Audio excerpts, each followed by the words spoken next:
Theodore was a young boy who lived in a small village surrounded by lush green hills and sparkling streams. He loved reading more than anything in the world. His little cottage was filled with books. The books were about faraway lands, ancient legends, and animals that roamed the wild.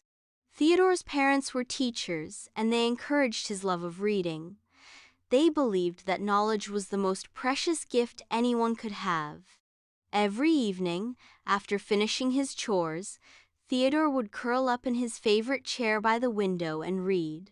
His books took him to places he could never visit, and he always dreamed of one day becoming a great scholar, just like the wise people in the stories.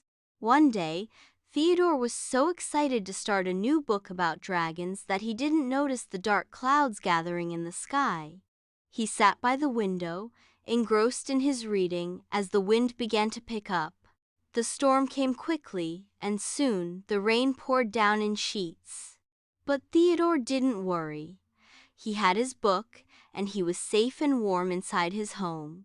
However, as the storm raged on, Theodore's mom called from the other room. "Theodore, the storm is getting stronger. You need to help me bring in the firewood from outside before it gets too wet," requested Theodore's mom. Theodore reluctantly set his book aside and replied, "But I'm reading. I don't want to stop reading." "Theodore," his father said gently, "the firewood is important too. We need it to keep warm. If we all work together, you'll be able to read more books later." With a heavy sigh, Theodore went outside to help. He ran to the woodpile, quickly gathering the logs and bringing them inside. As he worked, he noticed something strange. The wind had blown a few of his books out onto the porch. Theodore gasped, realizing that they had been left out in the storm.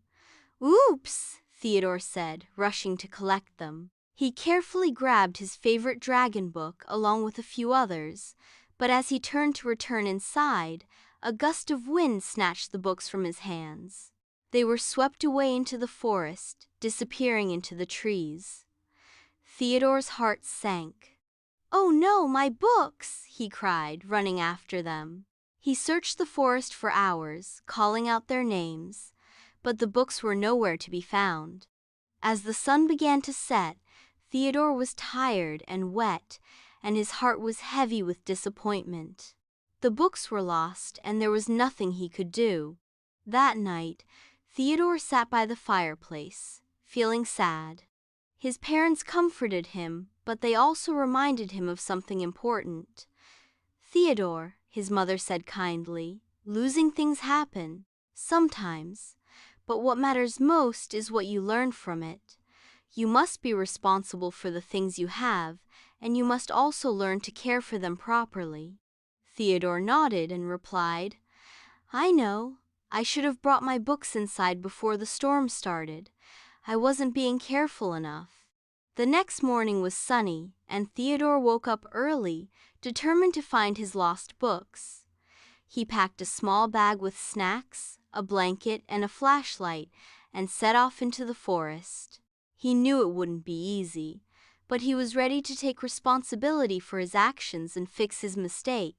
For hours, Theodore wandered through the forest, calling out for the books. He asked the animals if they had seen them. The wise owl gave him advice on where to search, while the squirrels and rabbits offered to help, but no one could find the books. The forest seemed endless, and as the day stretched on, Theodore began to worry that he might never find them. Just as he was about to give up, Theodore heard a soft rustling sound behind him. He turned quickly and saw an old, friendly-looking fox standing there. The fox's fur was golden and his eyes sparkled with wisdom. "Hello, young one," the golden-furred fox said. "I heard you were looking for something." Theodore explained his predicament, telling the fox about the books he had lost and how he had been irresponsible by leaving them outside in the storm. The fox nodded knowingly and said, "Ah, I see. You've learned a valuable lesson. But tell me, what will you do once you find your books?" Will you keep them to yourself, or will you share their knowledge with others? Theodore thought for a moment. I want to share them, he said earnestly. I don't want to keep the knowledge to myself. The stories in my books can teach so many things. I want to help others learn from them too. The fox smiled and replied, Then your books are nearby and I can help you find them. Theodore followed the fox through the forest, and after a while they came upon a small clearing. There, nestled under a large tree, were Theodore's books, safe and sound. The rain had soaked the book's covers, but the pages were still intact, and the stories inside were still there. Theodore's heart swelled with joy. He quickly gathered the books and thanked the fox. Theodore said, I'm so glad I found them. I promise I'll take better care of them from now on. The fox nodded and replied, Remember, Theodore, it's not just about the books, it's about the lessons you've learned. Responsibility, respect for knowledge, and the willingness to share what you have with others, these are the most important things. Theodore smiled and promised to do just that. He knew that his journey wasn't just about finding his books, but about growing into a responsible, kind, and generous person.